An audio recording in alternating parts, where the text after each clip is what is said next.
en el capítulo 9 vamos a leer en donde dice en el versículo 13: como está escrito, a Jacob amé, mas a Esaú aborrecí.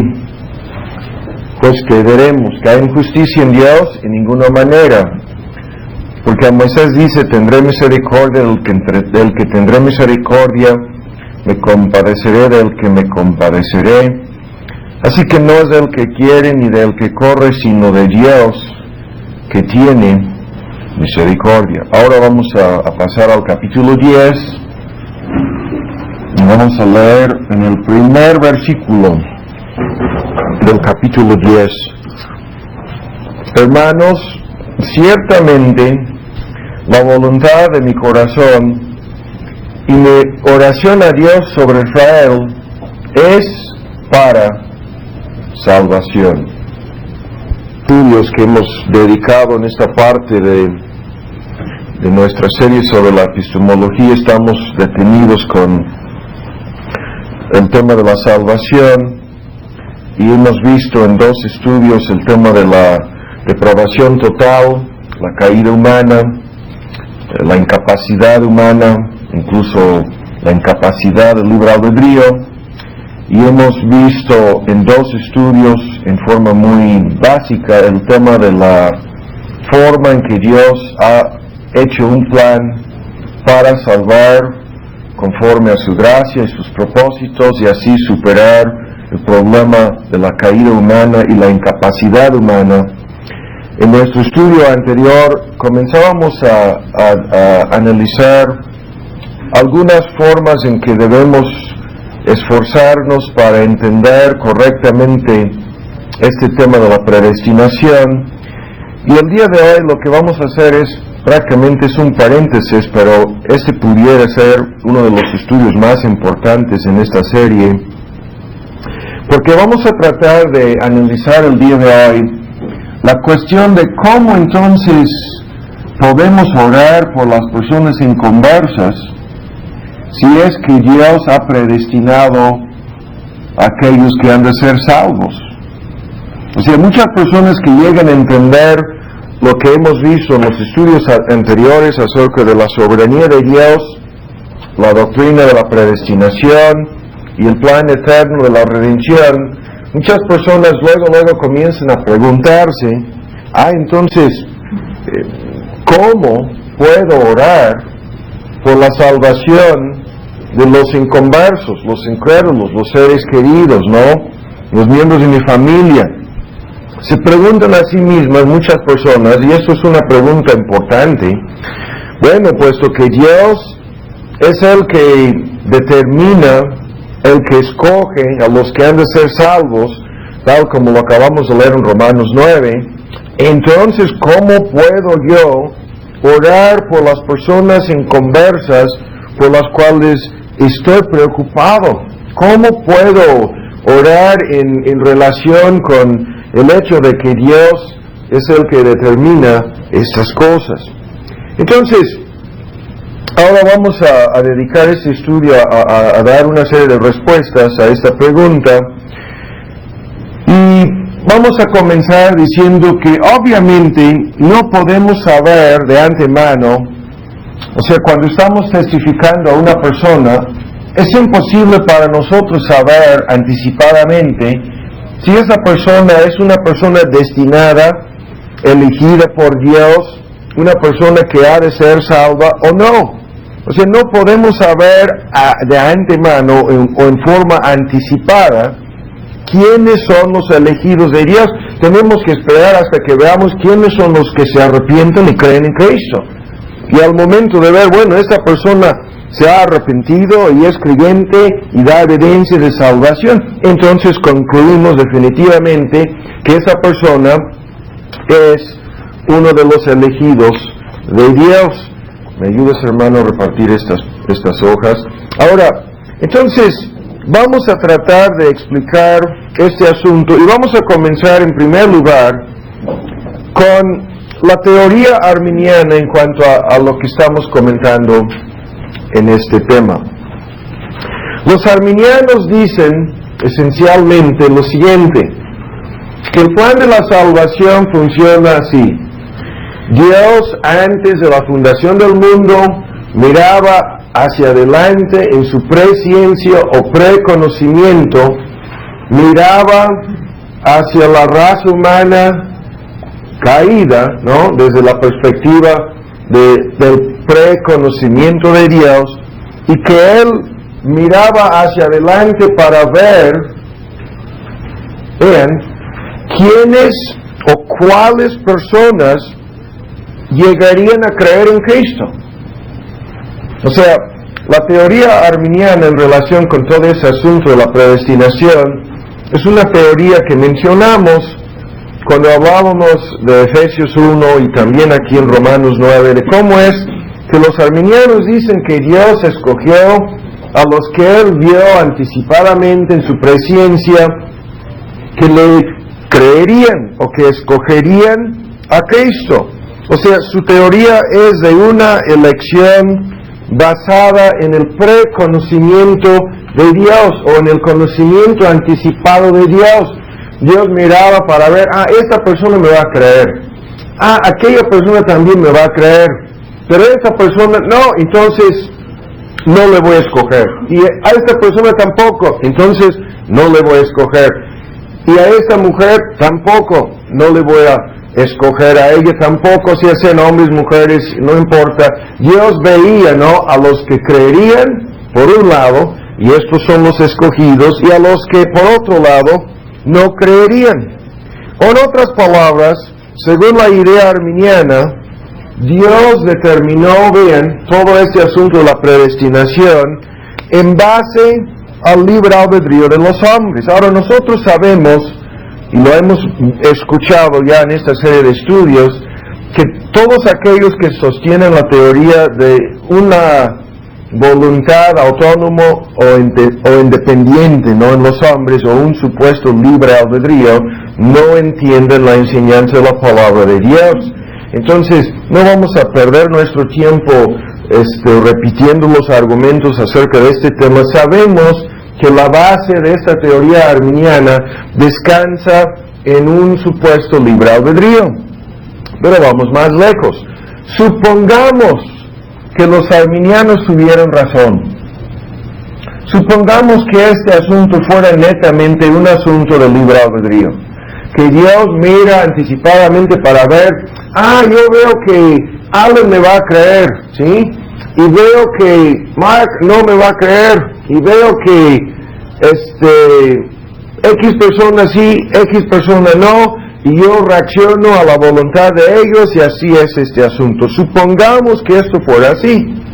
En tal caso, ahora escuchen bien, las manos de Dios estarían atadas o amarradas en este asunto, porque Dios, y esto es la teoría arminiana, se convertiría supuestamente, simplemente, en un tipo de espectador, viendo anticipadamente lo que va a suceder.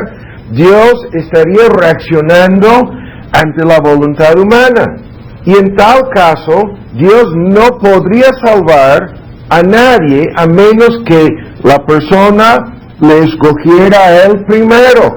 Y vean, en tal caso, Dios no podría hacer nada para cambiar la voluntad de aquellos que no quieren ser salvos, y por lo tanto, sería en vano orarle a Dios y pedirle por la salvación de estas personas. Vuelven a escuchar. La teoría arminiana le reduce a Dios al nivel de un espectador. ¿Entienden la idea? Es como si Él estuviera sentado en el trono viendo lo que va a pasar, ¿sí? Le reduce al nivel de un Dios impotente, puesto que el Dios de los arminianos solamente puede responder ante la voluntad humana. Y si la voluntad humana le dice que no, entonces por más que nosotros le fuéramos a rogar que salvara a fulano, Él tendría sus manos amarradas, no podría salvar a fulano, puesto que según esta idea, la voluntad humana es suprema en este asunto. Y lo vuelvo a decir, si esto fuera así, entonces la oración por todos los inconversos que nos rodean sería en vano, porque Dios nunca respondería a ninguna petición a favor de nadie, porque Él estaría obligado a esperar hasta que los hombres reaccionen ante su palabra, pero por su propia voluntad, por su propia decisión, y en tal caso nunca podríamos pedirle a Dios que salvara a ningún ser humano, porque Él en realidad no tendría nada que ver con ese asunto. ¿Me explico? Pero vamos ahora pasar de la teoría y vamos a hablar de lo que pasa con estos grupos arminianos. ¿Qué es lo que hacen? Oran y le piden a Dios que salve. Pero según su propia teoría, Dios no puede salvar a nadie a menos que esa persona le permita o se le dé su consentimiento con su propia voluntad. Entonces, están metidos todos esos grupos en una terrible contradicción. Hay una tremenda incongruencia entre lo que ellos dicen que es su creencia y lo que hacen al pedir por la salvación de alguien. ¿Sí? Entonces, ¿qué es lo que estamos diciendo? Los arminianos atacan a los que a nosotros no nos consideran como calvinistas. En realidad simplemente creemos la Biblia, no tiene nada que ver con Calvino en sí. Pero vean lo que estamos diciendo. Nos consideran a los calvinistas como personas que hemos puesto, según ellos, un terrible obstáculo para la salvación de los hombres, diciendo que la decisión final en este asunto le pertenece a Dios y no a los seres humanos. Ellos dicen, no, entonces ustedes no pueden tampoco orar por la salvación de nadie, porque este asunto lo tienen colocado en las manos de Dios, pero nosotros, que lo tenemos colocado en las manos del hombre, sí, nosotros podemos orar y pedirle a Dios que salve. Pero vean lo que estamos diciendo. El obstáculo lo han puesto ellos, ¿sí? Su teoría se convierte en un terrible obstáculo en relación con la oración por los inconversos, porque solamente, ahora vean con mucha atención lo que vamos a decir, solamente un Dios soberano puede salvar. Pero ellos han descartado la soberanía de Dios, le han dado en este sentido la soberanía al hombre, y por lo tanto si fueran a actuar en forma consistente con su propia teoría, tendrían que en realidad dejar de orar por los inconversos, ¿no? Ahora vamos más lejos. Solamente aquellos que creen en la soberanía de Dios pueden orar en conformidad con la verdad de Dios y pedir por la salvación de los inconversos. Esto es lo que vamos a analizar aquí en la primera parte de nuestro estudio. Y lo vamos a hacer, no vamos a buscar estos textos porque se nos va a escapar el tiempo. Los voy a citar, si los quieren apuntar, voy a mencionar toda una serie de textos que se relacionan con la soberanía de Dios en este asunto. Ezequiel 11:19 dice que Dios quitaré el corazón de piedra y dará un corazón de carne. Ahora ven con mucha atención, esto es un acto soberano de Dios. Quitar el corazón de piedra, que es el corazón muerto, insensible y duro ante su palabra, y pondrá un corazón de carne, un corazón moldeable, suave, que es capaz de responder. Ahora vean, solamente aquellos que creen que Dios hará esto, que Dios, vean, quitará el corazón de piedra para poner un corazón de carne, pueden pedirle que lo haga. Solamente los que creen que un Dios soberano, vean, que tiene la capacidad de hacer lo que es, desde una perspectiva figurativa, un tipo de cirugía, o sea, la regeneración, dando un corazón nuevo, pueden pedirle a Dios que haga eso. Los arminianos dicen que Dios no hará tal cosa a menos que la persona le dé licencia, ¿sí? Ahora vean, Deuteronomio 30, en el versículo 6, dice, circuncidará a Jehová tu corazón, para que ames a Jehová con todo tu corazón, con toda tu alma, a fin de que tú vivas. Esta es en realidad uno de los textos cruciales acerca del simbolismo en la circuncisión, que simbolizaba el corazón nuevo y la vivificación espiritual de la persona. Entonces, solamente aquellos que creen en la soberanía divina pueden pedirle a Dios que circuncide el corazón de los no regenerados para que viven y para que amen a Dios.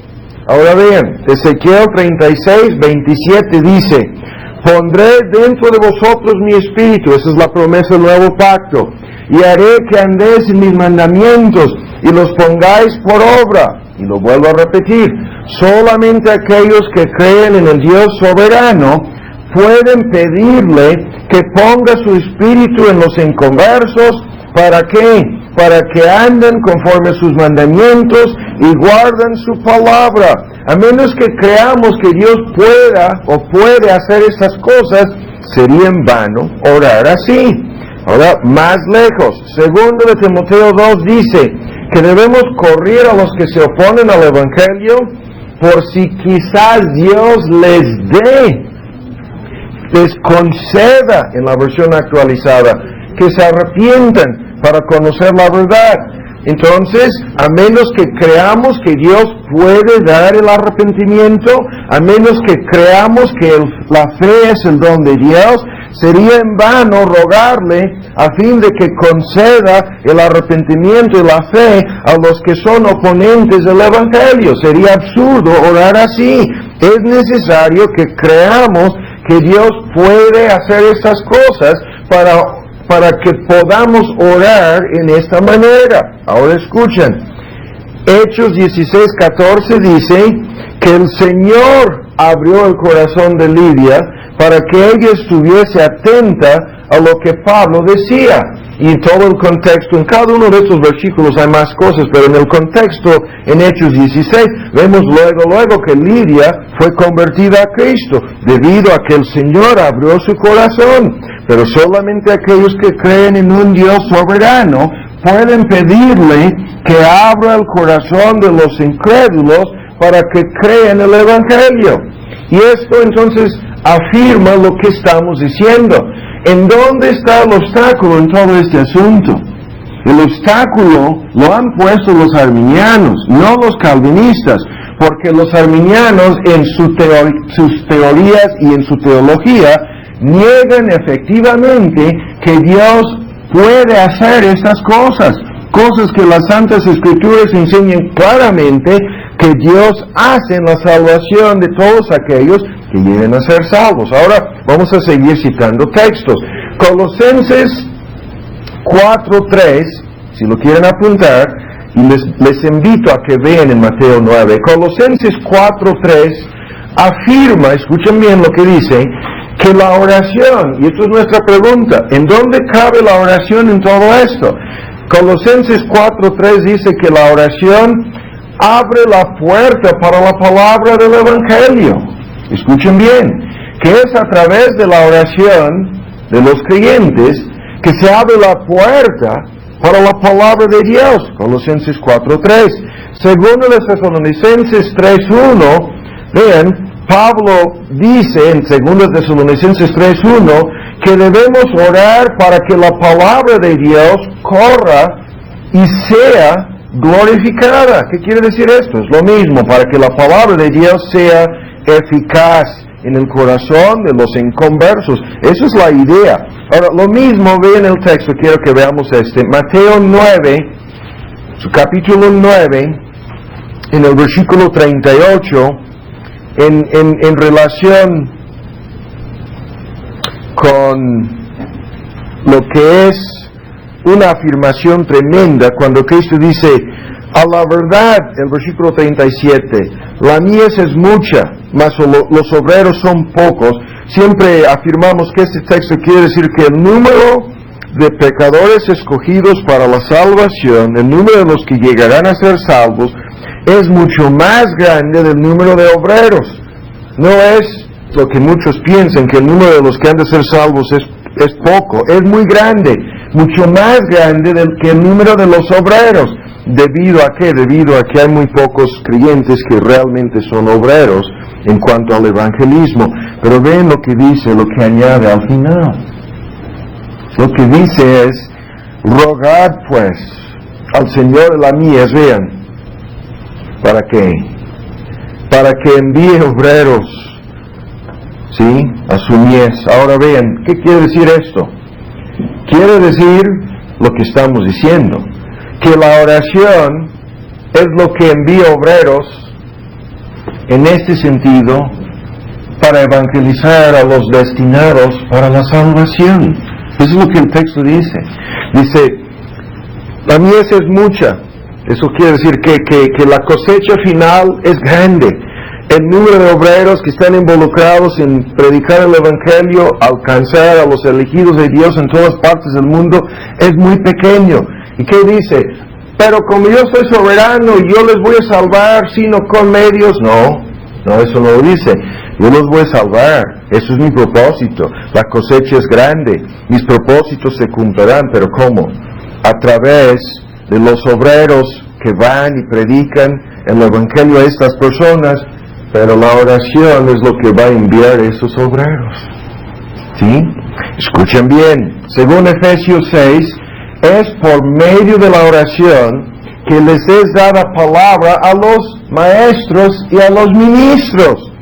Y en el contexto, Pablo utiliza una palabra griega que se refiere a poder, valentía y valor para declarar la pura palabra de Dios con autoridad y eficacia. Entonces, hasta cuando estamos hablando o predicando o enseñando o testificando, es la misma oración lo que nos da la capacidad de hacerlo en forma eficaz. Entonces, ¿qué es lo que estamos diciendo? Estamos diciendo, al resumir rápidamente estos textos, que no debemos pensar ni por un momento que la oración no tenga nada que ver con el asunto del evangelismo, ni menos que sea la soberanía de Dios, que sea un obstáculo para nuestras oraciones en relación con este asunto. Pero ahora vamos más lejos, vean este punto. La verdad es que la soberanía de Dios en este asunto es la única esperanza que tenemos. Tanto los que oramos por los inconversos, nuestra única esperanza para que X persona inconversa sea convertida es la soberanía de Dios. Pero ven, es la única esperanza que tiene la persona inconversa. Esa persona no tiene otra esperanza. O sea, la persona no convertida a Cristo, no regenerada por el Espíritu Santo de Dios, aún bajo convicción de pecado, esa persona sabe en lo más profundo de su corazón que no puede cambiarse a sí misma. Sabe en lo más profundo de su corazón que el arrepentimiento verdadero le es imposible. Sabe en lo más profundo de su corazón que no puede regenerarse a sí misma. Se siente incapaz, se siente impotente, se siente sin esperanza, a menos que sea, vean, esperanza en Dios. Y eso es exactamente la conclusión a la cual los discípulos llegaron después de haber sido testigos, después de haber escuchado a aquel joven rico en la entrevista que tuvo con Cristo. Cuando el joven rico llegó frente al gran obstáculo: tienes que arrepentirte, tienes que dar la espalda a tus riquezas, tienes que seguir al Maestro. Los discípulos, los apóstoles de Cristo, al escuchar la entrevista, se preguntaban a sí mismos: ¿quién podrá entonces salvarse? Y Cristo respondió: para los hombres es imposible, mas para Dios no, dijo, dando a entender exactamente lo mismo. Isaías 59:1 declara: no se ha cortado la mano de Jehová para salvar, ni se ha agravado su oído para oír. Pero ¿qué es lo que el texto quiere decir? Es la mano de Jehová la que salva. Es el oído de Jehová que escucha, vean, la necesidad que nosotros expresamos en nuestras oraciones. Es la poderosa mano de Jehová para salvar en relación directa con nuestras peticiones. Entonces, esta es la introducción al tema. Ahora vamos a meternos en los detalles. Para contestar en forma más amplia la pregunta respecto a la relación entre estas cosas, vamos a a meternos ahora en una serie de detalles, ¿sí? Y comenzamos con este punto. Siempre debemos guardar en mente este primer punto. El hecho de que Dios puede salvar a los peores. Siempre debemos tomar en cuenta que oramos a un Dios que puede salvar a los menos indicados, a los más viles pecadores, aquellos que parecen que a nosotros no nos parece que están más allá de toda esperanza de salvación. A menos que creamos esto, ¿sí?, entonces sería absurdo orar y pedir por los inconversos. Hay que entender esto. Muchos no lo quieren saber, no lo quieren comprender, pero nosotros debemos tratar de entenderlo. La condición de las personas inconversas por quienes nos preocupamos y por quienes oramos es mucho más grave de lo que nosotros entendemos. Todo lo que es la doctrina de la depravación nos dice que esto es así, pero créanme, todas las personas inconversas que conocemos llevan una doble vida. Tienen la vida pública, tienen la cara que dan a los demás, tienen la ¿cómo puedo decirlo?, la imagen que tratan de proteger y proyectar. Si nosotros supiéramos la verdad acerca de estas personas, lo que es su doble vida, lo que son sus pecados ocultos, lo que son sus pensamientos y deseos, nos daríamos cuenta de que cuando yo digo a los más viles pecadores, Dios puede salvar a los peores, prácticamente todos los inconversos son así. Son los viles, los más graves, o sea, los más depravados, los menos indicados. Entonces, lo que debemos entender, y lo que estoy diciendo aquí es, no importa, ¿sí?, hasta cuál grado han caído o sido esclavizados por el pecado, Dios puede salvar a los menos indicados, ¿sí?, a los más viles pecadores. Y a menos que creamos esto, es en vano orar. O sea, ¿qué vamos a decir? Señor, por favor, te estoy pidiendo que salves a este porque no es muy depravado. Oh, Señor, te pido, por favor. Eso sería poner el asunto en términos de méritos, en términos de obras, ¿no? Sería absurdo. No, si no es muy depravado, ¿por qué le estamos pidiendo a Dios? Mejor le vamos a pedir a la persona. No, como tú no eres uno de los más depravados pecadores, por favor, ¿sí?, por favor, ¿no quieres cambiar tu corazón? Tú puedes hacerlo, ¿sí? Un leproso vino a Cristo rogándole, este texto siempre lo citamos, hincando la rodilla, y le dijo: Señor, vamos por partes aquí, ¿no? La lepra es siempre el símbolo de pecado en ambos testamentos, una enfermedad mortal e incurable, humanamente hablando.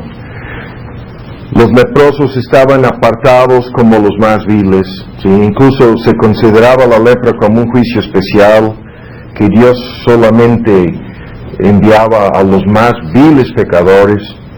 Estaban incluso prohibidos acercarse, lo sabemos, a un lugar habitado, hasta un pueblo, una casa.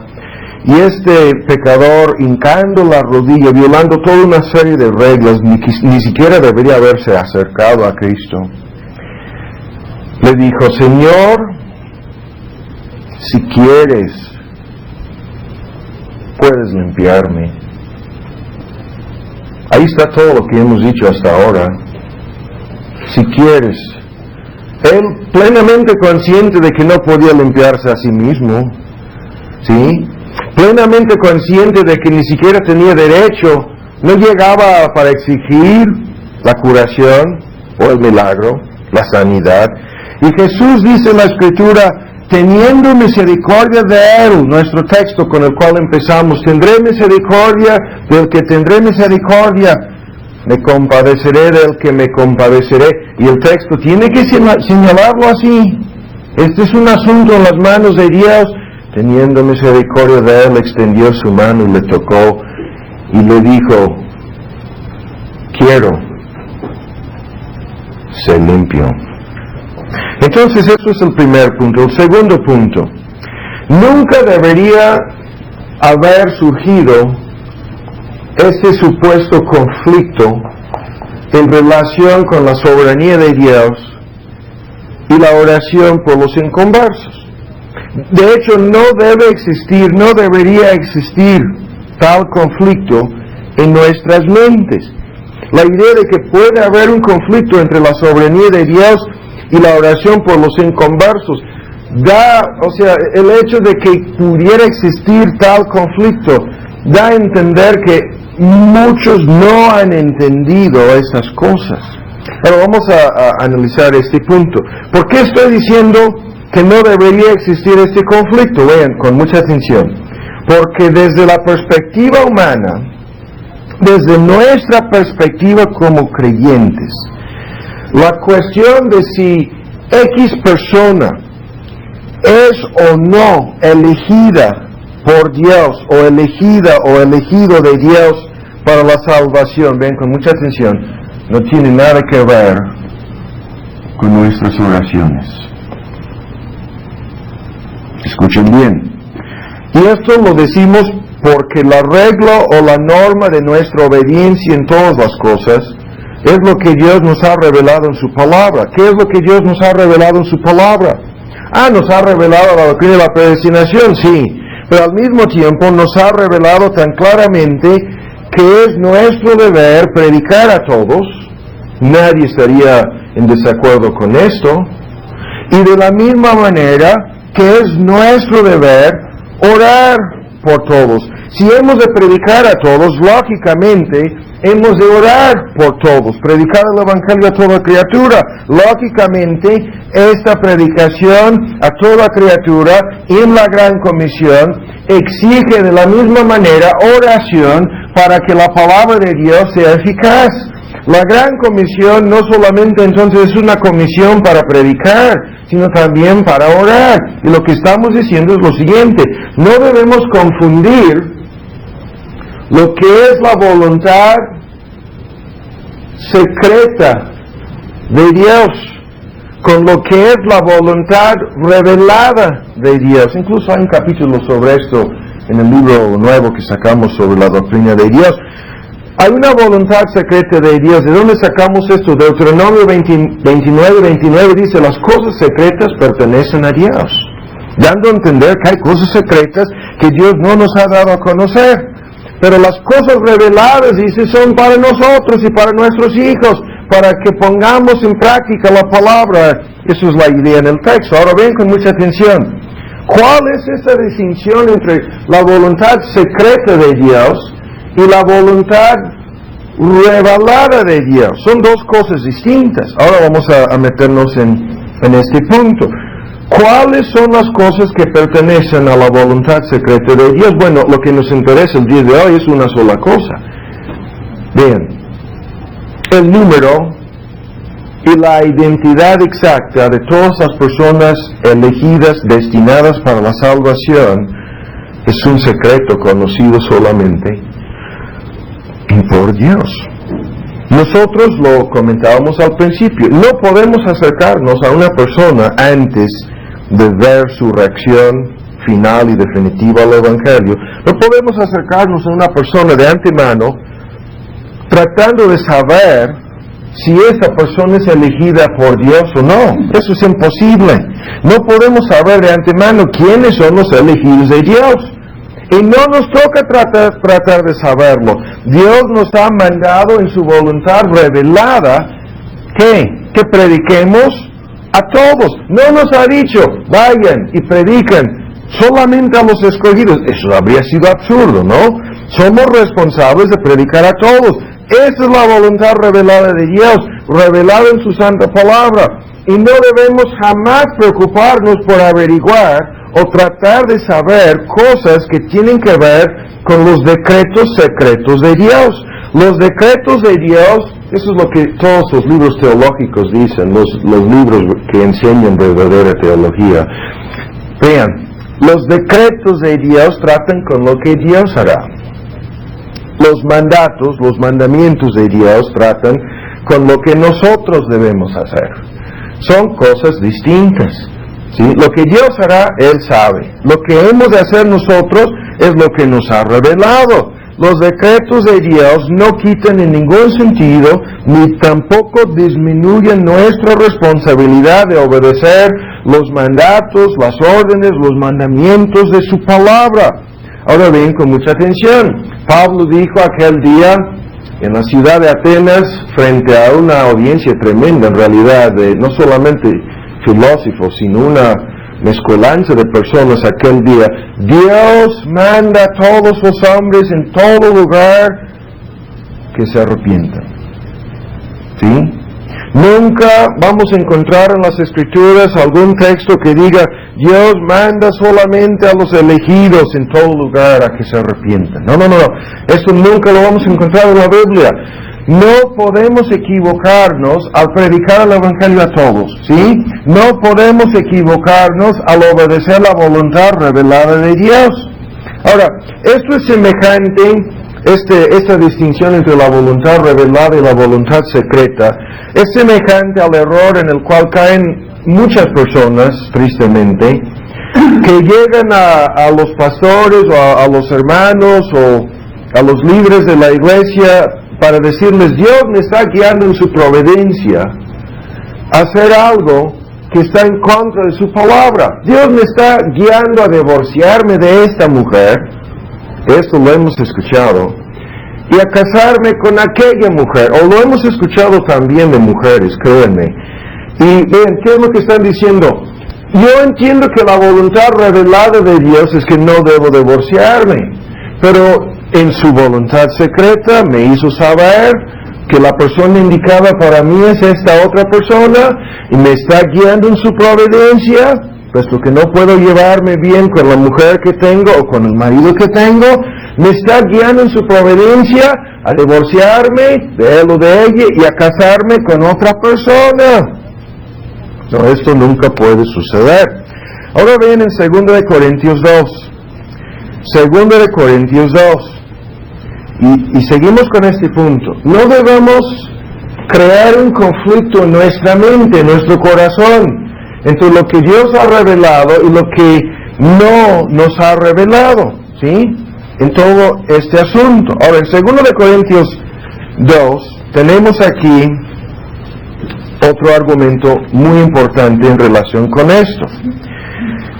Esto es una ilustración de lo que estoy diciendo aquí acerca de una voluntad secreta y una voluntad revelada, pero ahora directamente en el contexto del evangelismo tenemos este punto. 2 Corintios 2, ¿ya lo encontraron? Y vamos a dar lectura en el versículo 15, 2:15, en donde dice: porque para Dios somos, comenzamos en 14, a Dios gracias. Estaba dando gracias a Dios, el cual hace que siempre triunfemos. Nunca fallaban en su evangelismo, curiosamente, ¿no? Eso es lo que quiere decir. Siempre regresaban de todo, vamos a decir, de todo viaje evangelístico, los viajes que hacían, de la predicación para establecer iglesias, el testimonio personal, siempre triunfaban, nunca fracasaban. Pero vean el porqué. En Cristo triunfemos, ¿no? Así Dios es el que hace que siempre triunfemos en Cristo Jesús y manifiesta el olor de su conocimiento por nosotros en todo lugar. Algunos de ustedes se acuerdan de este texto, lo hemos usado muchas veces. Hay toda una serie de ejemplos aquí acerca de la figura del olor del cuerpo y cómo no se bañaba en aquel entonces, y una persona entraba a cualquier lugar como una mujer con un olor muy fuerte de perfume, ¿no? En vez de bañarse usaban aceites especiales y perfumes y otras cosas para cubrir el olor de su cuerpo. Y la idea aquí es por cualquier lugar a donde llegaban Pablo y sus compañeros, la famosa banda apostólica, estaban siempre comunicando, esto es un simbolismo, un olor, el olor de Cristo, ¿sí? En todo lugar, a través de nosotros, este olor grato a Dios llega a esos lugares. Porque para Dios, ven ahora en 15, somos buen olor de Cristo, y ven ahora lo que dice, en los que se salvan, esos son los predestinados, los elegidos de Dios, y en los que se pierden, estos son los que nunca van a ser salvos, ¿sí? O los no escogidos. A estos ciertamente, los que no son escogidos, somos olor, sí, pero ven, de repente la ilustración cambia y dice, olor de muerte, para muerte. ¿Sí? Tengo la tentación de pararme aquí y decir, esos son los que vienen al culto y están aburridos todo el tiempo, no tienen interés alguno en la palabra de Dios, salen prácticamente diciendo, apesta ese lugar, ¿no? Es la palabra, o sea, huele feo, ¿qué es lo que están diciendo? No me gustó absolutamente nada, ¿sí? Y si siguen así, permanecen así, se cumple lo que Pablo dice aquí, olor de muerte para muerte. Otras personas ahora dicen, fantástico, la palabra de Dios, ¿sí? Me ayudó a entender, hizo un impacto en mi vida, estoy pensando en gloria a Dios, etcétera, necesito hacer esto, aquello, cambiar, pero olor de muerte para muerte en los que se pierdan, y olor de vida para vida en los que se salvan. Y para estas cosas, ¿quién es suficiente? Ahora, hay más cosas en el texto, pero ¿qué quiere decir esto a grandes rasgos? Ven, con mucha atención. Que Dios siempre utiliza la predicación de su palabra, la enseñanza de su palabra en un contexto evangelístico, y nuestros esfuerzos personales para testificar a los demás, siempre estos intentos son usados por Dios para lograr dos cosas. Para salvar a aquellos que son sus elegidos. Olor de vida para vida, por un lado. Y por otro lado, vean, Dios utiliza la misma palabra, el mismo testimonio, la misma enseñanza, vean, para sellar y dejar a los incrédulos sin excusa y sin pretexto alguno. Dos propósitos.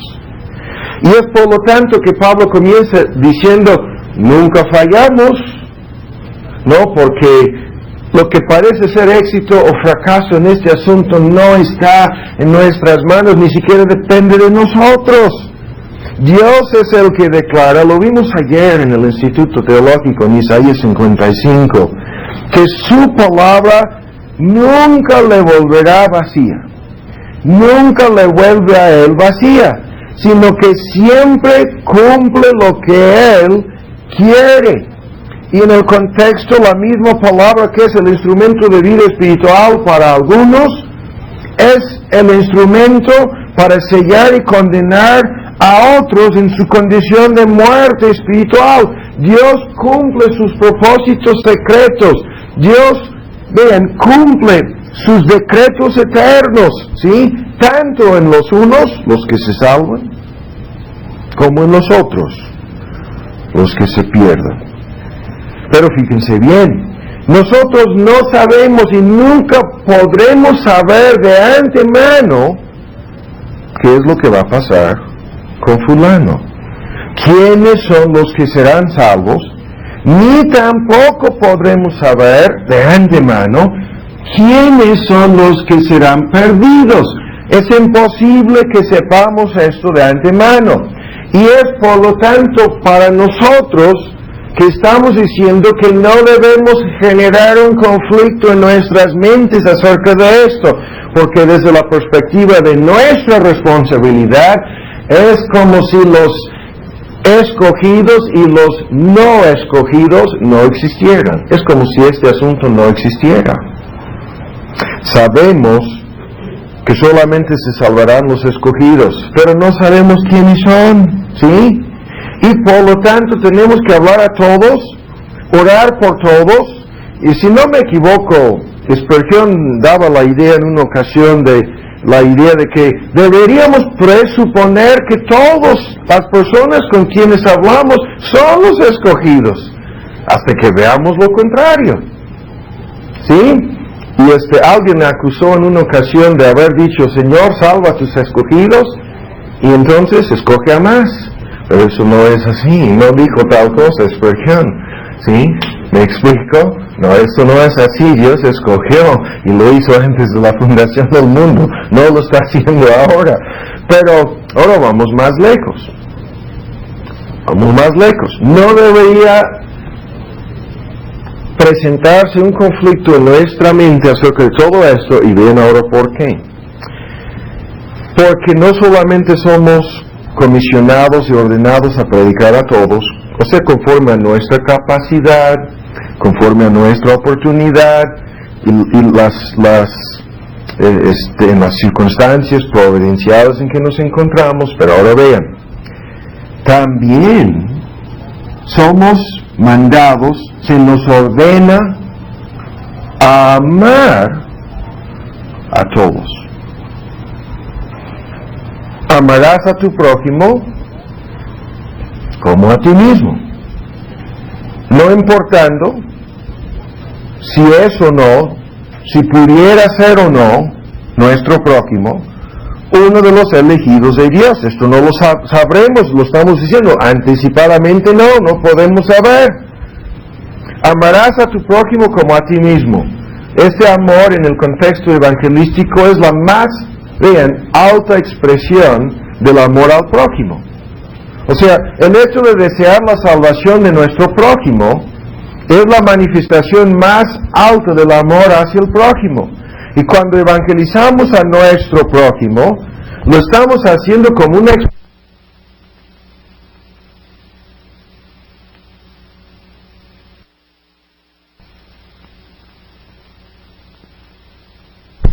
oraremos por esa persona.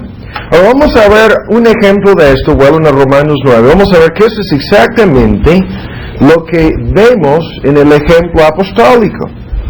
A este gran apóstol le escuchamos decir, bajo la inspiración del Espíritu de Dios, lo que leímos al principio. En Romanos 9:15, Moisés dice, tendré misericordia del que tendré misericordia, me compadeceré del que me compadeceré. Así que no es del que quiere ni del que corre, sino de Dios que tiene misericordia. A este mismo apóstol le escuchamos decir, vean en 18, de manera que, la conclusión definitiva, del que quiere tiene misericordia, y al que quiere endurecer, ¿sí? En la versión moderna, endurece. Y luego concluye en 21 que Dios tiene todo derecho de hacer que algunos sean vasos de honra y otros vasos de deshonra. Pero ahora ven, en el mismo contexto, en la misma epístola, de hecho en medio del mismo discurso teológico que surgió debido a las preguntas respecto a por qué y cómo es que se perdieron la mayoría de los judíos en aquel entonces, ahora ven el texto con el cual empezamos nuestro estudio. Inmediatamente después de terminar la parte principal de este discurso, hablando de los propósitos secretos de Dios, su soberanía en la salvación de los hombres, ahora ven en 10:1, Pablo dice, hermanos, por lo tanto yo no oro por nadie a menos que tenga evidencia de que sean elegidos de Dios. Por favor, no.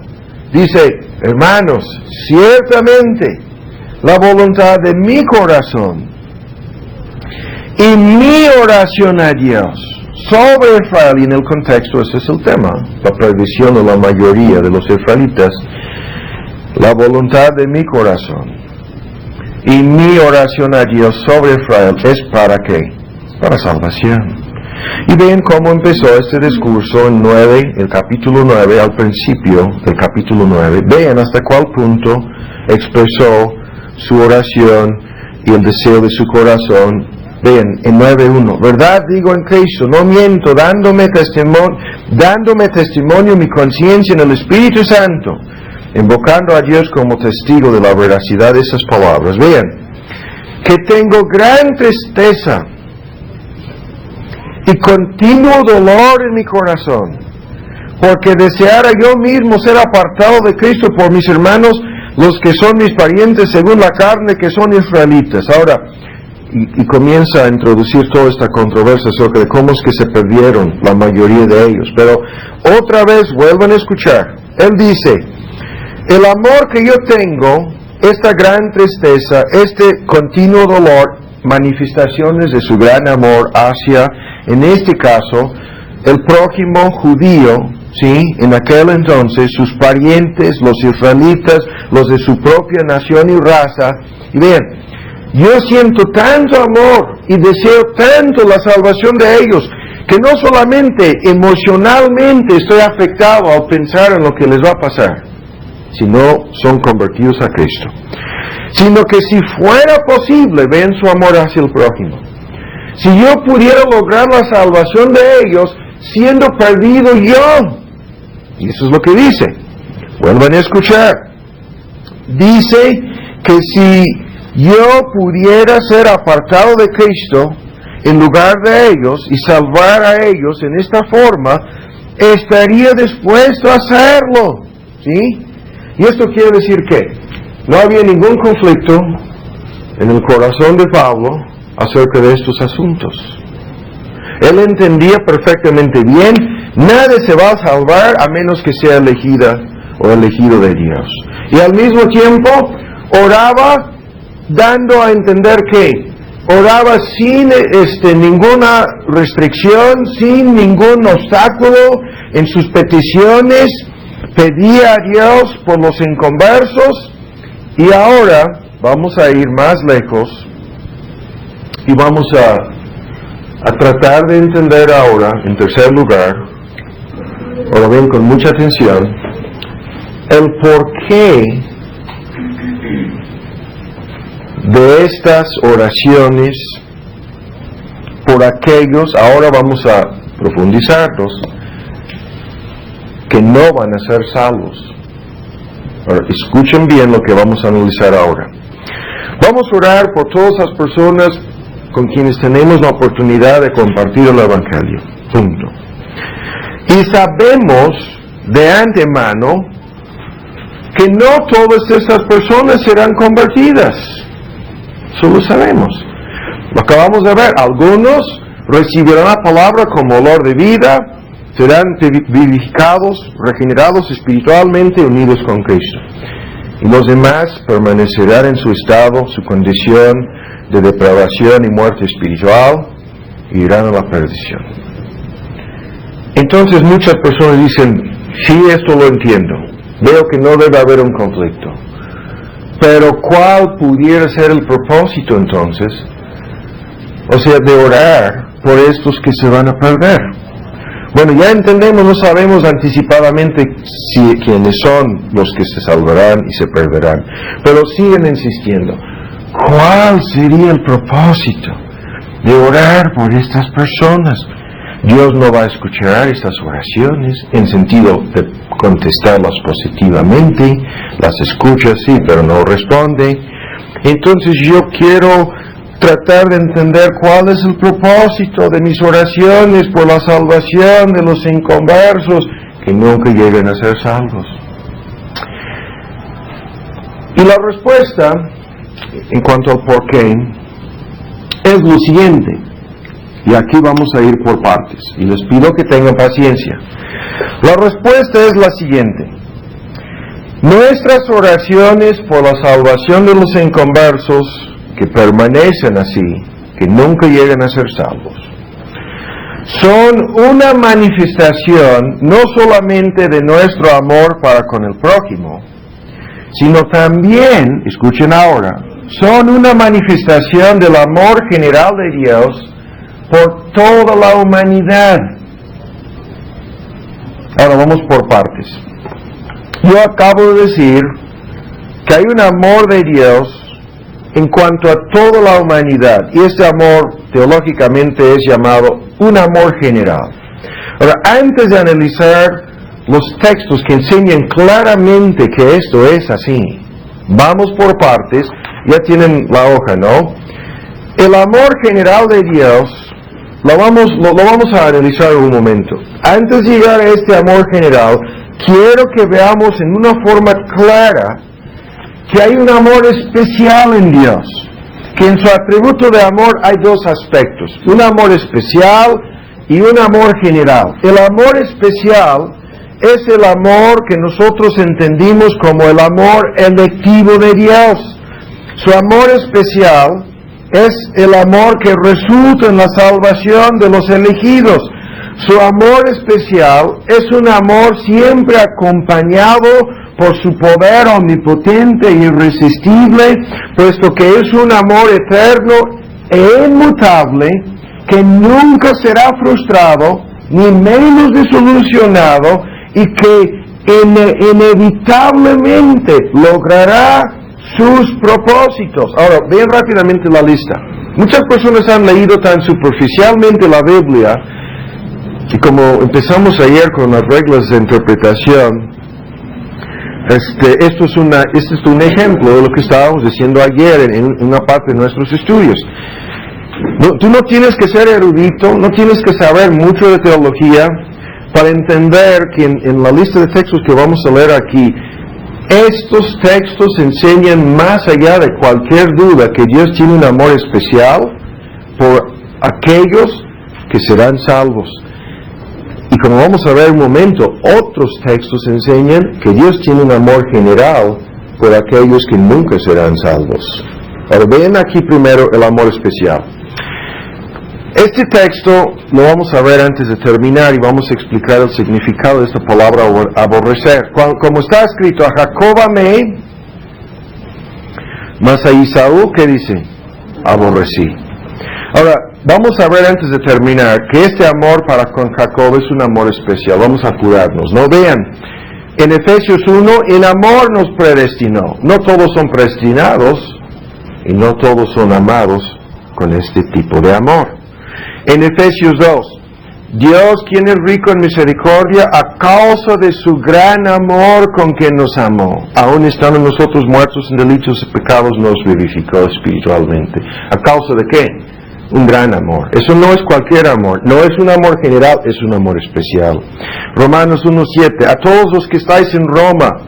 Cuando yo digo lean la Biblia, no se fijen ni siquiera, no tienes que saber nada de teología para ver. Si Dios dice a los creyentes en Roma, a través del apóstol Pablo, ustedes son amados de Dios, si Dios ama a todos por igual, si no hay distinciones en el amor de Dios, si existe un amor general y nada más, entonces sería absurdo decirles a los creyentes en Roma que son amados. Ellos van a decir, pero hasta los que se pierden son amados en la misma forma, entonces de nada sirve decirnos eso. No, dice amados de Dios, porque hay un amor especial en Dios para todos los creyentes. Vean en Colosenses 3:12.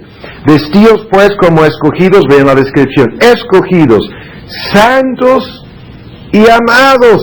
Si todos son amados por igual, otra vez el texto pierde su significado. 1 Tesalonicenses 1, damos siempre gracias a Dios por todos vosotros, sabiendo, hermanos, amados de Dios, vuestra elección. Esto es el amor electivo de Dios, por eso lo decimos así. Este es el amor que conduce a Dios a escoger una persona para salvación. Ven en 2 Tesalonicenses, pero nosotros debemos dar gracias a Dios siempre por vosotros, hermanos, amados del Señor, de que Dios os haya escogido desde el principio para salvación. Bien, se vinculan todas esas cosas.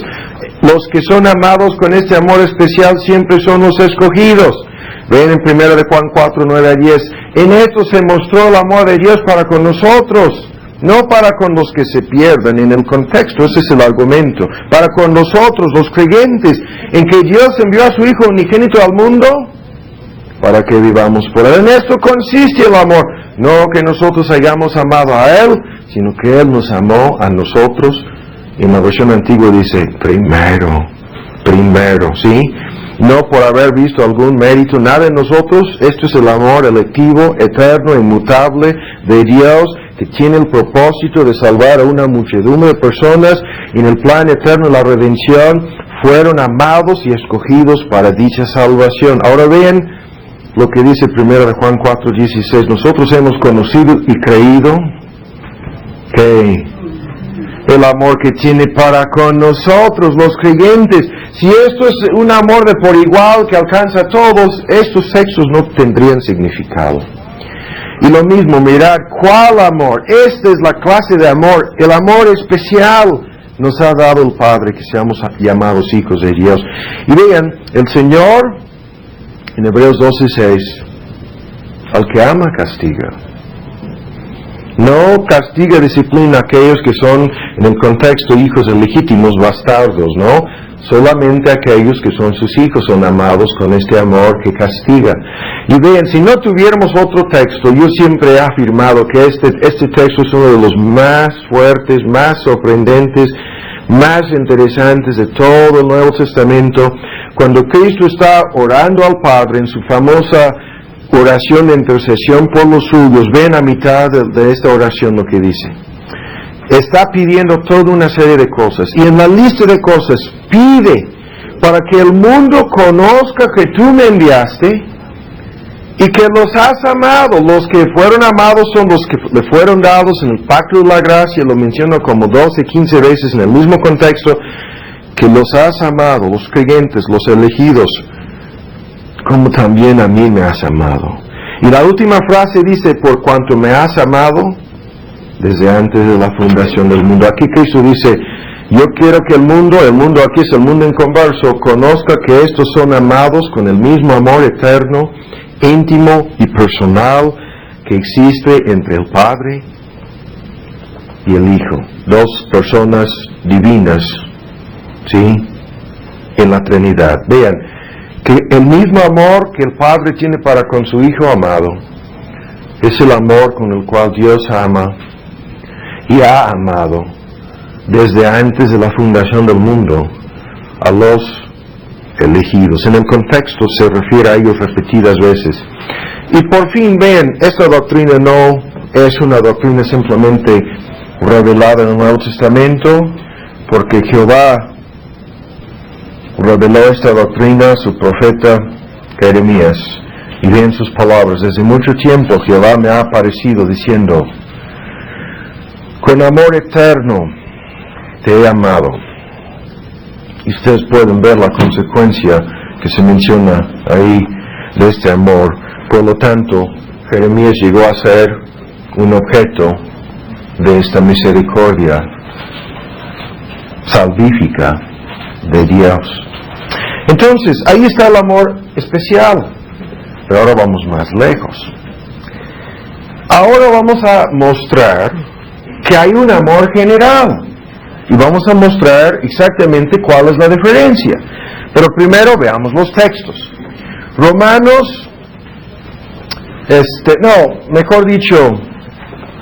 Romanos 9:13, lo voy a leer y ustedes les invito a buscar 3 textos en el Antiguo Testamento. Comenzamos con Ezequiel 18. Ezequiel 18. Por favor, vamos a apurarnos.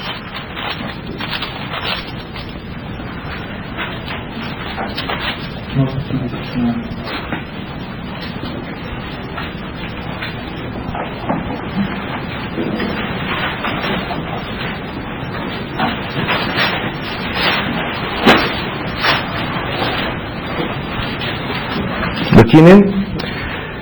Y mientras que están todavía buscando, yo voy a leer otra vez el texto que dice: a Jacob amé, mas a Esaú aborrecí. Y les vuelvo a decir que llegaremos, la parte final del estudio, no vamos a tardar mucho, pero vamos a explicar el significado del aborrecimiento que se menciona en ese texto. Ezequiel 18:30. Por lo tanto,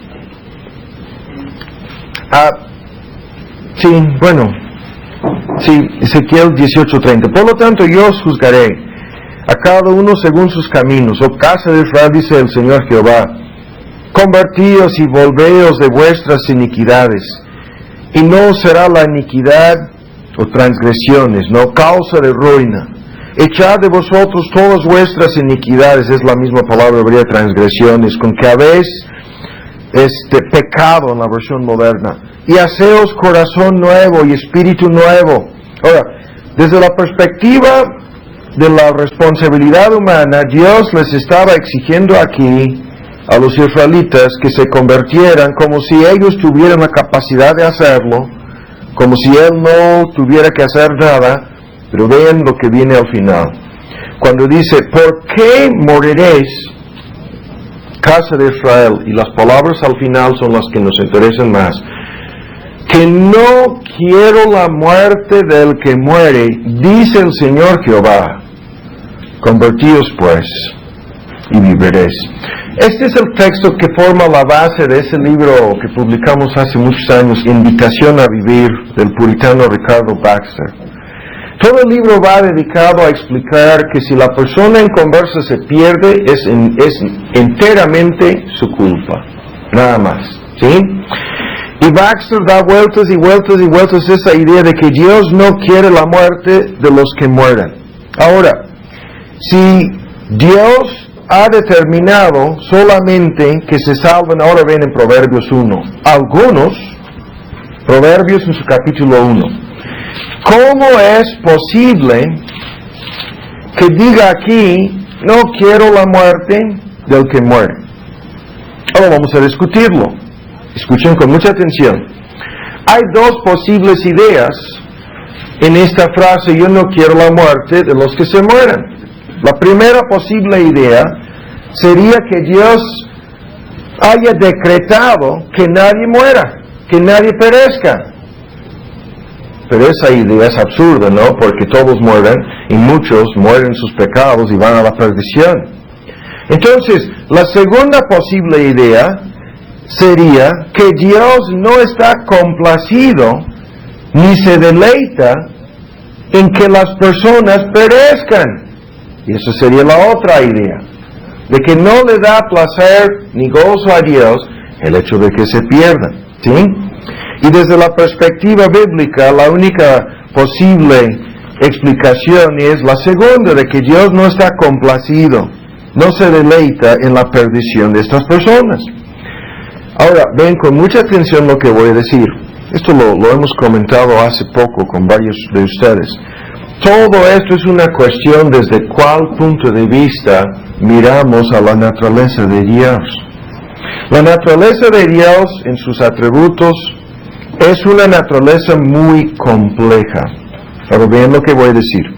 De tal manera que hay textos, y los vamos a ver ahora mismo, en donde Dios dice, yo no quiero que estos perezcan. Y luego, en el mismo contexto, Dios dice, yo quiero que perezcan y van a perecer. Y las personas se preguntan, ¿cómo es posible que Dios dice, yo no quiero esto? Y al mismo tiempo dice, sí, esto es lo que quiero. Es lo que vamos a ver. En Proverbios 1:24, vean. Por cuanto llamé y no quisiste, esa es la responsabilidad humana. Extendí mi mano y no hubo quien escuchase. ¿Qué es esto? Dios deseando que le hicieran caso. De otra forma no les hubiera llamado. De otra manera nunca les hubiera extendido su mano. Pero vean, no le hicieron caso. Eso es Dios queriendo que respondan. ¿Sí? Quiere que respondan y que vivan. Ahora, dice, no, ustedes no me hicieron caso, desechaste mi consejo. Mi reprensión, no quisiste mi reprensión. Ahora, si el asunto hubiera terminado ahí, habríamos dicho, Dios no quiere que se pierdan entonces. Pero vean lo que dice después. También dice, yo me reiré en vuestra calamidad. Me burlaré cuando os viniera lo que teméis, cuando viniere como destrucción lo que teméis y vuestra calamidad llegare como un torbellino, y cuando sobre vosotros viniere tribulación y angustia. Ahora vean, a las mismas personas a las cuales Él extendía sus manos y llamaba, invitaba y no le hicieron caso. Ahora dice Dios, entonces me van a llamar y no responderé. Me han de buscar de mañana y no me hallarán. Y luego, en el resto, lo que viene después, echa toda la culpa de su perdición a ellos. No vamos a leerlo. Pero, ¿qué quiere decir esto? Que Dios tiene una naturaleza muy compleja. Hay un sentido en que Dios no desea la muerte de los impíos, y hay otro sentido en que lo desea. ¿Sí? Y cuando nos preguntamos cómo podemos armonizar esto, vean, la única forma para armonizarlo es lo que ya hemos dicho. Hay un amor especial de Dios que salva a los escogidos. Hay un amor general de Dios que no quiere que los demás se pierdan, pero se van a perder. Y vean, cuando Dios habla de que no quiere que se pierdan y luego habla del hecho de su perdición, Él mismo dice, ok, si se van a perder, estoy de acuerdo y que sea así. Entonces, vuelvan a Romanos 9 y vamos a ir más lejos. Romanos 9 y vamos más lejos. Se nos está acabando el tiempo.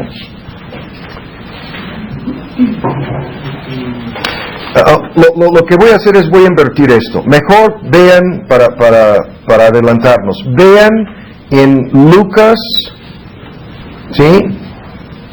En Lucas, vean en Romanos 2. Aquí estoy invirtiendo el orden rápidamente porque se nos está acabando el tiempo. Ahora, quiero que veamos una serie de textos rápidamente que enseñan que hay un amor general en Dios. Ven rápidamente la lista. Comenzamos en Romanos 2. ¿Sí? Aquí dice en Romanos 2, este texto es muy conocido, el versículo 3. ¿O piensas, oh hombre, que juzgas a los que hacen tales cosas y hacen las mismas, que tú escaparás del juicio de Dios? ¿O menosprecias las riquezas de su benignidad y paciencia y longanimidad, ignorando que su benignidad te guía a arrepentimiento?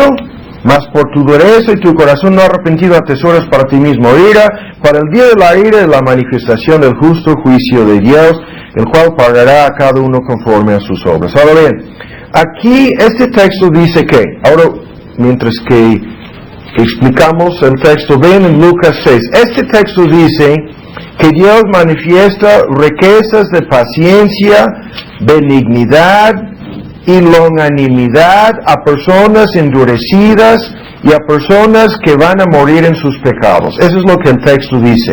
¿De dónde vienen las riquezas de su benignidad, paciencia y longanimidad para con estos? Y la respuesta es de su amor general. En Lucas 6, vean las palabras, en Lucas 6:35, cuando dice, amad pues a vuestros enemigos, haced bien, sí, y hay toda una lista de cosas, y vean al final en donde dice, para que seáis hijos del Altísimo, porque Él es benigno para quienes, los ingratos y malos. ¿Qué es esto? ¿Qué es lo que le conduce a Dios a ser benigno para con ingratos, malos, y Él mismo da a entender sus propios enemigos? Es un amor general. Ven en 32. Si amáis a los que os aman, ¿qué gracia tendréis? Porque también los pecadores aman a los que los aman. Esto da a entender que Dios ama a aquellos que son sus enemigos, que son ingratos, que son malos. Ahora ven en Mateo 26. Y cuando nosotros amamos a nuestro prójimo, por más malo, por más ingrato, y aun si se convirtiera en nuestro enemigo, estamos imitando a Dios. ¿En cuál sentido? En el sentido de que Dios trata bien hasta sus peores enemigos en este mundo. Ven en Mateo 26:50. Mateo 26:50. Y en esta entrevista, ahí en el jardín, ven, cuando llegó el traidor, Judas, ven ustedes lo que pasó después de engañar a los demás, besando a Cristo. Vean en 50, Jesús le dijo, ahí está Judas, en el mero acto de entregar a Cristo, y ven ustedes lo que Cristo dice a Judas, amigo. ¿Sí? ¿Cuántos sermones han predicado sobre esa palabra? Amigo. ¿A qué vienes? Y lo hemos comentado, la palabra que se refiere al beso de Judas. Judas abrazó a Cristo. Fue todo un teatro. Le besó.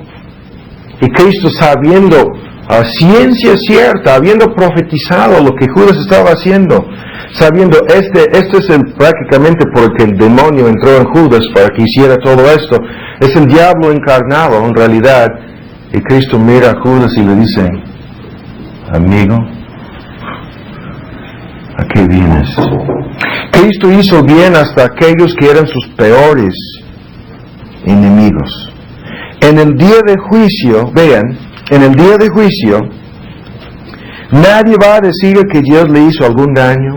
Nadie va a decir, ahora ven en Mateo 23, que Dios le perjudicó o que le hizo alguna injusticia. No. Escuchen lo que estamos diciendo.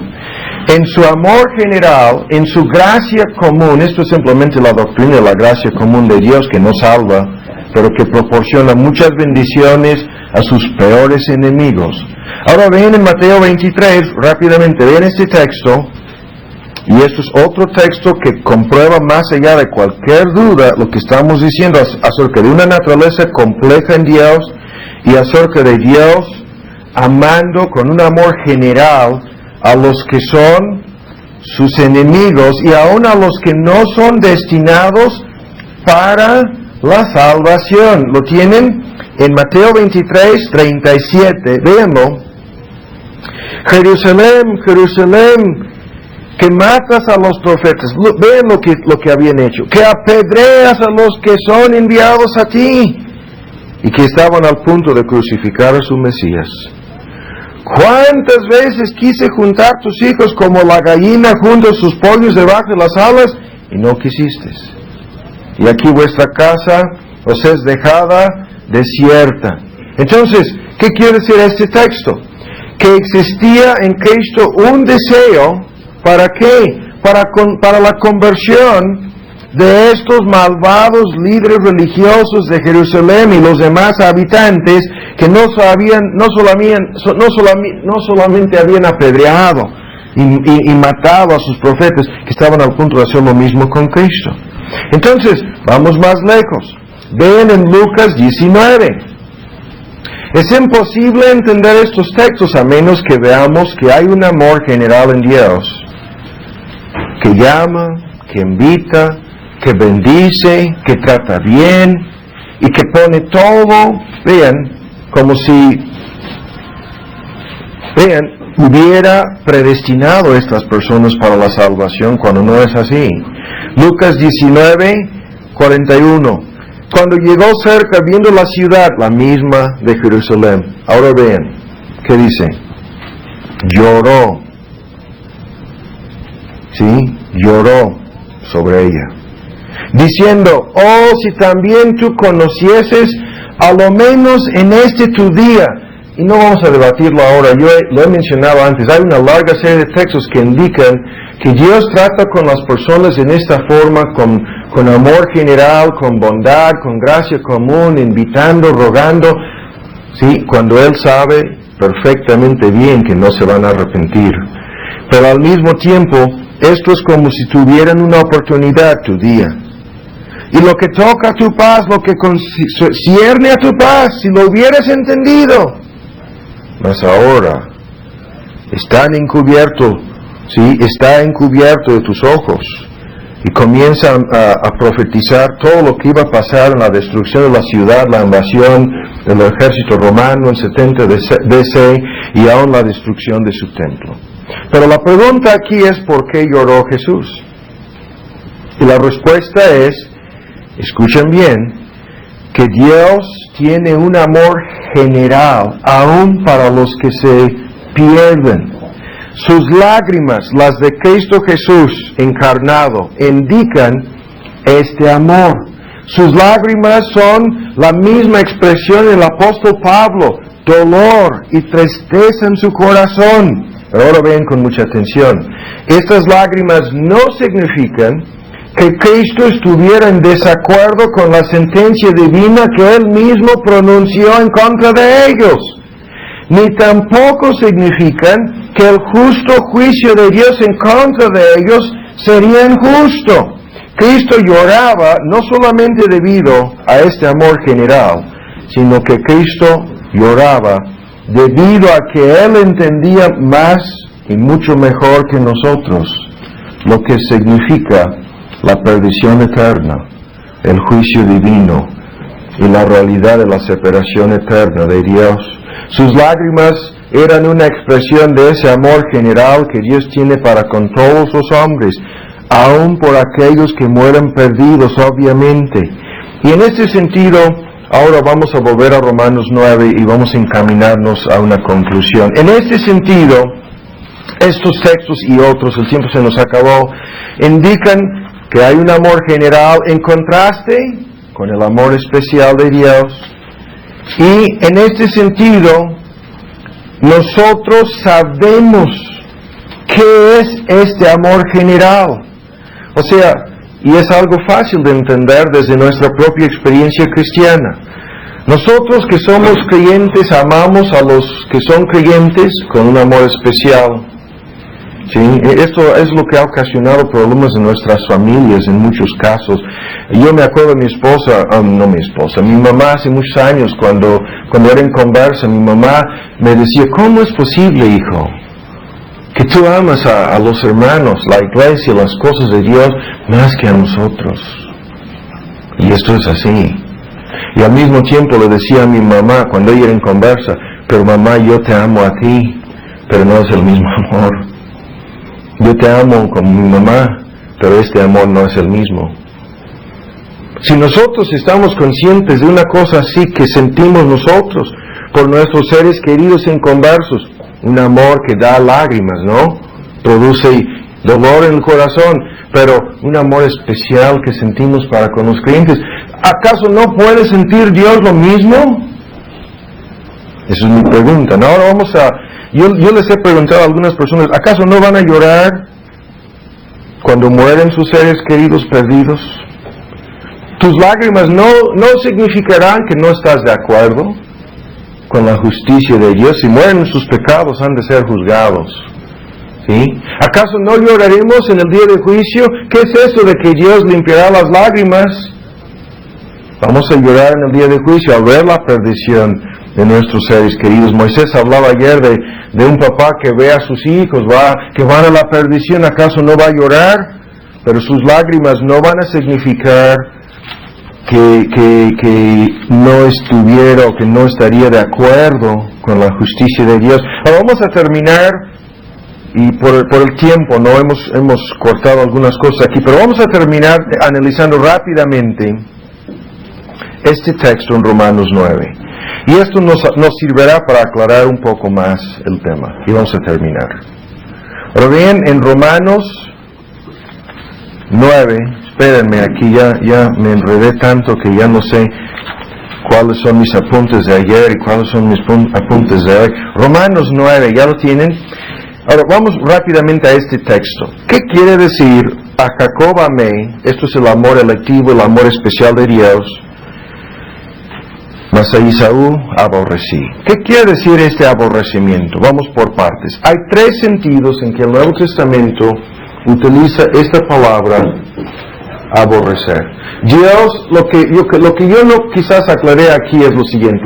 Dios quiere que oremos por los inconversos, porque estamos manifestando al orar por ellos, aun los que se pierden, estamos manifestando su amor general hacia esas personas. Pero ahora vean esto. ¿Qué quiere decir aborrecer aquí? Tres tipos de aborrecimiento en la Biblia. Hay un aborrecimiento pecaminoso. Hay un aborrecimiento malicioso, de malicia. ¿Sí? Ahora, eso no es el significado de esta palabra. Primero de Juan 3 dice, cualquiera que aborrece a su hermano es homicida. ¿Sí? Este tipo de aborrecimiento pecaminoso no es el aborrecimiento que Dios tiene para con los inconversos. ¿Sí? No es que no me caes bien, te aborrezco y voy a acabar contigo. No, eso sería absurdo. Segundo, hay un aborrecimiento comparativo. Y esto lo vemos, y ustedes que no lo han escuchado, si quieren apuntar dos textos, Lucas 14 y Mateo 10. Los voy a leer para que escuchemos claramente lo que dicen. Lucas 14 dice, en el versículo 26, si alguno viene a mí y no aborrece a su madre, padre, mujer, hijos, hermanos y hermanas, y aún también su vida. Ven, con mucha atención, se aplica la palabra aborrecer tanto a todos sus seres queridos como a su propia vida. Dice, no puede ser mi discípulo. Pero, ¿cuál es la idea? La idea es que de veras hemos de aborrecer a nuestros seres queridos. En verdad hemos de aborrecernos a nosotros mismos. Los textos paralelos dicen exactamente lo mismo y cambian la palabra aborrecer y ponen en su lugar el que ama padre o madre más que a mí. ¿Sí? El que ama hijo o hijo más que a mí no es digno de mí. ¿Sí? Entonces, es un aborrecimiento comparativo porque la idea es de amar a uno más que al otro. De amar al padre y al madre más que a Cristo es como aborrecer a Cristo o viceversa. ¿Me explico? Amar a Cristo más que a ellos es como aborrecerles a ellos. Es un aborrecimiento comparativo. ¿Sí? Todos los textos indican esto claramente. Es una cosa de un amor general y un amor especial. ¿Sí? Es un amor que, vean, que establece prioridades. Es un amor de afecto, de prioridades. O sea, se refiere al hecho de hay algunas cosas importantes, nuestros seres queridos. Hay algunas cosas más importantes que nuestros seres queridos. Hay algunas cosas importantes, mi vida. Hay cosas más importantes que mi vida. ¿Sí? Y la idea es que a menos que Dios tenga el primer lugar en nuestro corazón y afectos, Él lo interpreta como si le odiáramos a Él. ¿Sí? Y en este sentido, cuando Dios ocupa el primer lugar en nuestras vidas, es como si odiáramos a los demás, a las demás cosas y a nuestras propias vidas. Es comparativo. Ahora ven con mucha atención. Esa es la famosa distinción entre el amor electivo y el amor general. Ahí está la misma distinción. Y cabe señalarlo aquí. No, lo voy a hacer en un momento. Tercero, vean, hay un aborrecimiento legal, judicial. Escuchen bien. Este aborrecimiento legal o judicial es lo que se manifiesta a la hora cuando el juez entrega a los criminales para que sean ejecutados. Es lo que se manifiesta en los Estados Unidos a la hora de efectuar la pena de muerte. Es un aborrecimiento legal o judicial que dice, conforme a la ley, esta persona es digna de muerte, la famosa sentencia de muerte. ¿Sí? Ahora ven en Hebreos 10, esta forma de aborrecimiento legal o judicial es lo que tenemos en estas palabras. Escuchen bien. El que menospreciare la ley de Moisés por el testimonio de 2 o 3 testigos muere sin ninguna misericordia.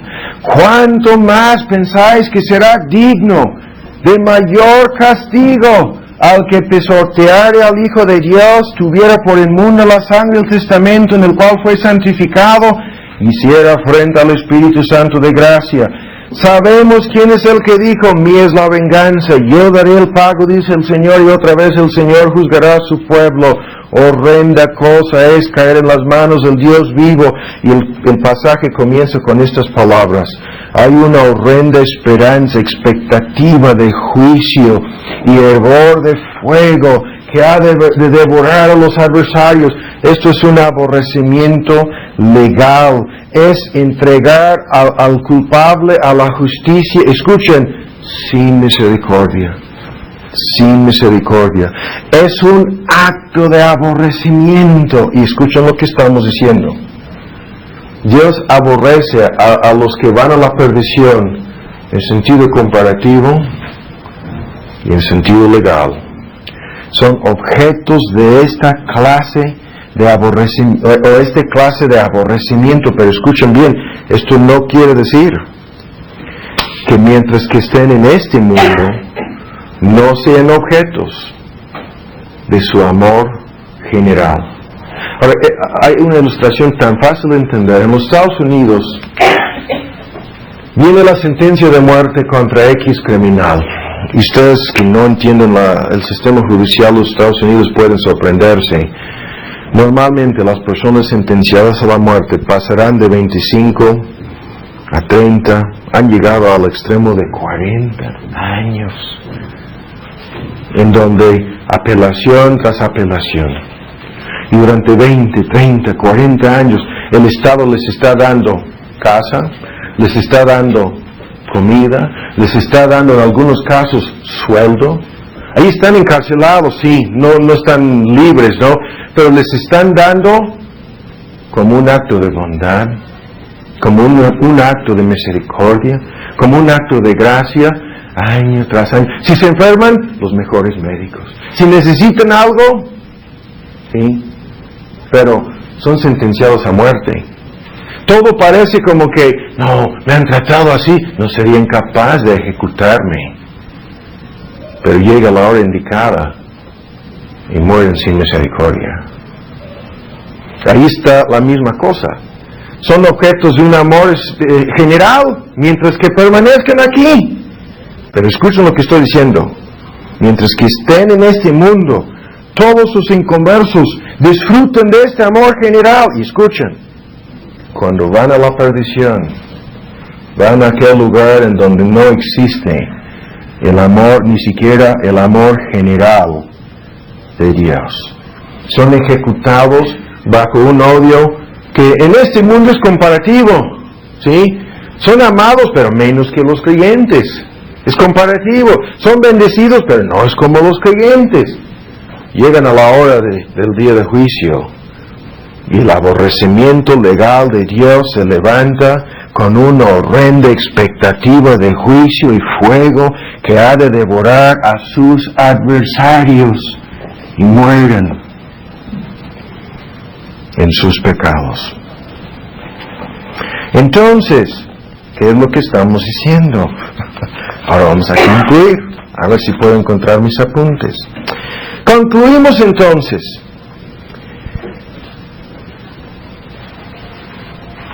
Que podemos orar por los inconversos sin temor alguno de que nuestras oraciones sean en contra de su voluntad. De hecho, una de las reglas para las cosas que no se aclaran tanto en el Nuevo Testamento es que debemos imitar a los apóstoles. Pablo oraba por los inconversos y no estaba orando en contra de la voluntad de Dios. Ahora, hay un comentario que voy a meter de por medio. Escuchen bien lo que voy a decir. Fue solamente cuando Dios había declarado abiertamente a su profeta Jeremías que el pueblo judío había sido reprobado, que le dijo a Jeremías, ya no ores por ellos. Escuchen lo que estoy diciendo. Dios le dijo a Jeremías en un punto, ya no ores por este pueblo, ya son reprobados. Dios pasó de lo que él sabía era su voluntad secreta a decir a Jeremías su voluntad revelada. Este pueblo es reprobado, no quiero que ores por ellos, ¿sí? Pero Dios no nos ha dicho esto en cuanto a nadie, salvo aquellos que llegan a ser apóstatas, y llegaremos a este tema en esta serie. No oramos por aquellos que son apóstatas. Esto lo veremos después, porque su apostasía es la declaración abierta de su reprobación. Ahora,